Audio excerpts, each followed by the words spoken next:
যেসব সংস্থার সদর দপ্তর ঢাকায় অবস্থিত, আজকে সেই নিয়ে আলোচনা করব। সংস্থার নাম আন্তর্জাতিক জুট স্টাডি গ্রুপ, এর সদর দপ্তর ফার্মগেট, ঢাকা। বিমস্টেক, এর সদর দপ্তর গুলশান, ঢাকা। সার্ক কৃষি কেন্দ্র, এর সদর দপ্তর ফার্মগেট, ঢাকা। সিরডাপ, এর সদর দপ্তর চামেলি হাউস, ঢাকা।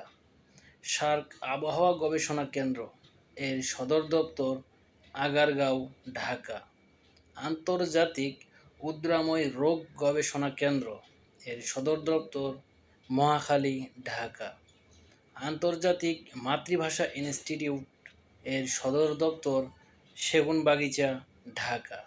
সবাইকে অসংখ্য অসংখ্য ধন্যবাদ সম্পূর্ণ ভিডিওটি দেখার জন্য।